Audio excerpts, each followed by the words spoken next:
You are a Taylor Swift fan. You have heard a lot about me, me, me today in this song.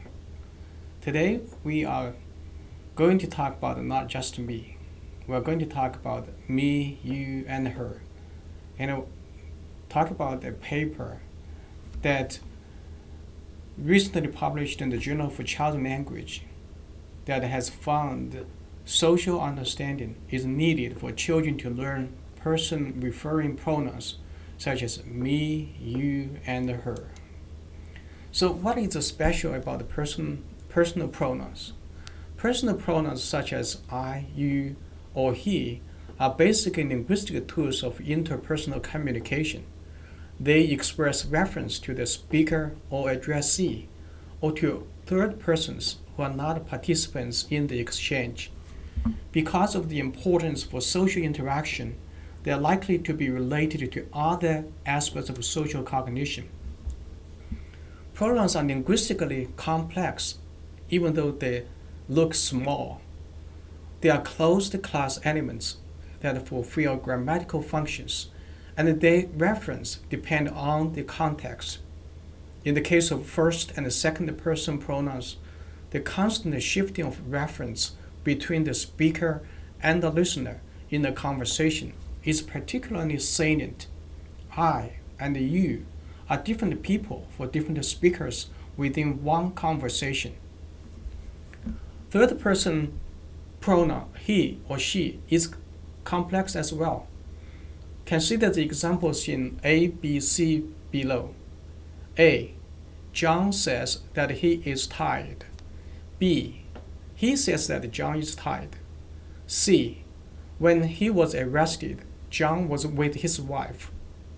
These are simple sentences, nothing particular. But what is interesting that in A, John says that he is tired. He and John could be the same person. In B, he says that John is tired. He and John could not be the same person.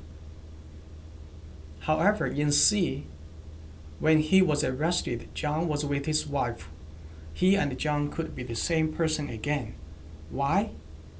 I'm not going to tell you why, but I just want to show you that the pronouns he can be complex. Here are some more examples for you to consider. I spoke about him with John's wife. I spoke about his wife with John. In which sentence can John and he refer to the same person?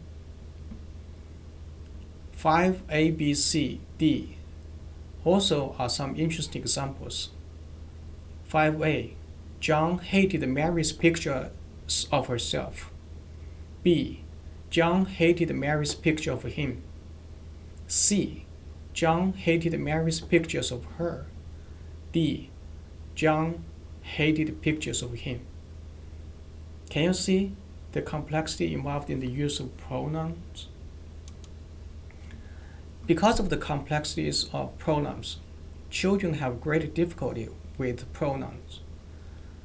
Take 1, 2, 3 for example. Sentence 1. He watched Luke Skywalker.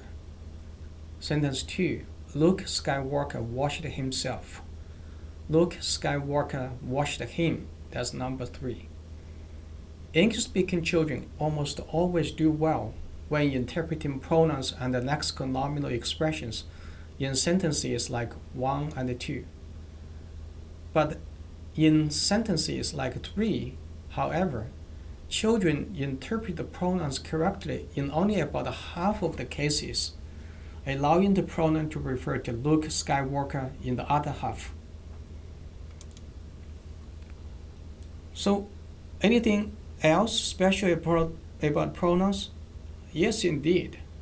Working with several colleagues, psychologist James Pennebaker, author of The Secret Life of Pronouns, found that how we use pronouns or choose not to use them reveals quite a bit about our personalities and our psychological states. For example, in examining essays written by college students, Root and colleagues in 2004 found that depressed students used more I words, that is, I, me, than non-depressed students. In another study, looking at the poetry of poets who committed suicide compared to the non-suicidal poets, Sturman and Pennebaker found higher rates of I words. These poets might be more intensely inward or self-focused. Of course, we have to say, using more I words doesn't always mean you are depressed. Otherwise, we would better stay away from Taylor Swift's song Me. You have an awesome me in you. As Taylor Swift says in the song, you can't spell awesome, so you are awesome. Say to yourself, I am awesome. Here is something more special about personal pronouns. In a romantic breakup or personally stressful time, a shift to using more self-focused I appears to help people situate themselves relative to the breakup or stressor. When a destabilizing event occurs, whether in one's romantic or professional life, an increase in the use of I seems to track with one's processing of the event and the shifting identity relative to it. So now, let's come back to the study published in Journal of Child Language, which found that the social understanding is needed for children to learn person-referring pronouns such as me, you, and her. So what is mental state language in the title of the article? Mental state language is a linguistic tool to discuss our thoughts, feelings, and intentions. Mental state words include those referring to basic emotions such as happy, sad, or physiological states such as tired, hungry, or cognitive states, think, know. Maternal input plays a major role in children's development of mental state language. Mothers who use mental state language have children who are more likely to use mental state language. Mothers' use of mental state language with 2-year-old children predict the children's use of mental state language at age 3.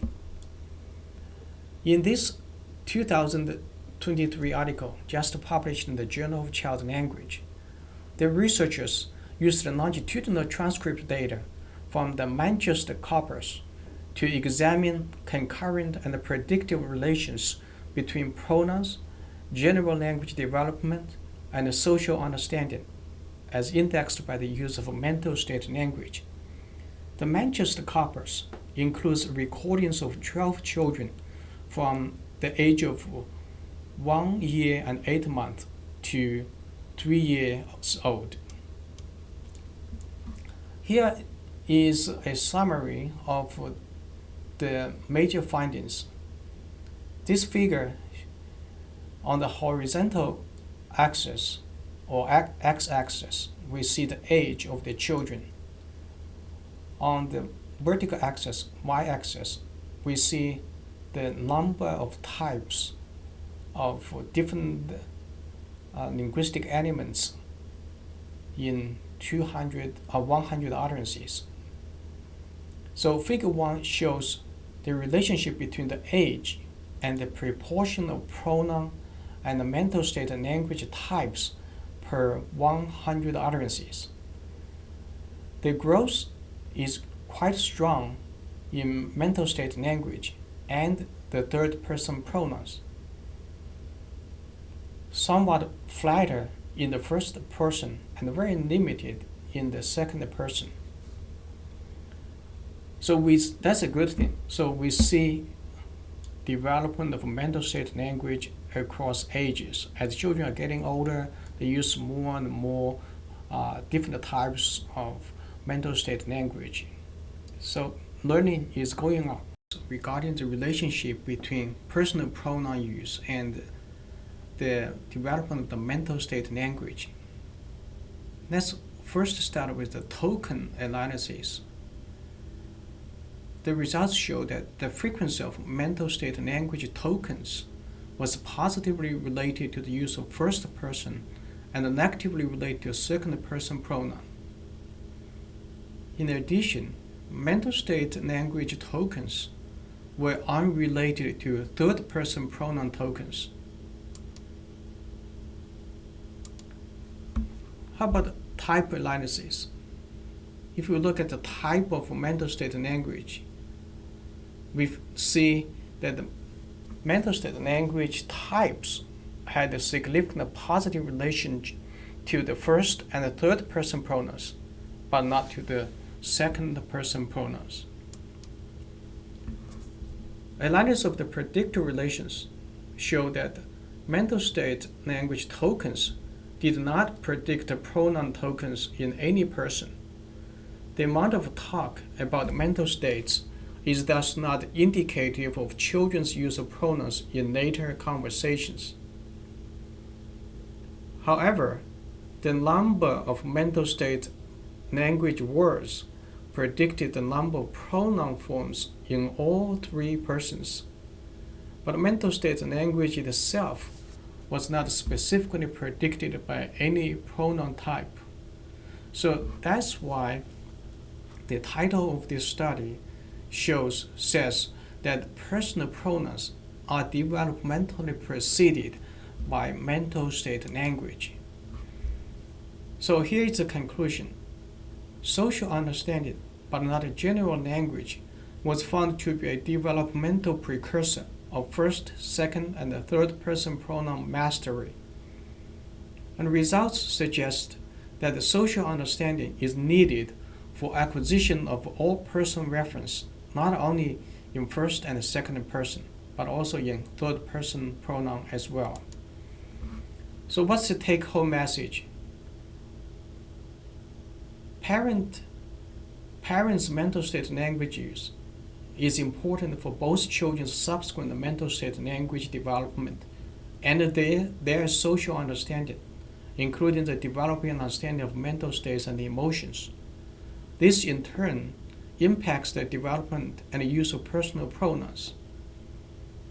So, parents may increase the use of mental state references to promote the children's development.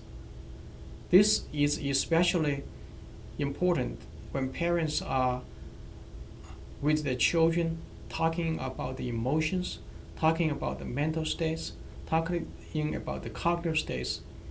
And this is very likely to take place when parents are reading books, particularly storybooks, narrative storybooks with their children. There are a lot of opportunities to talk about mental state references. And so this will help children to develop the mental state language and also help them to develop the use of personal pronouns.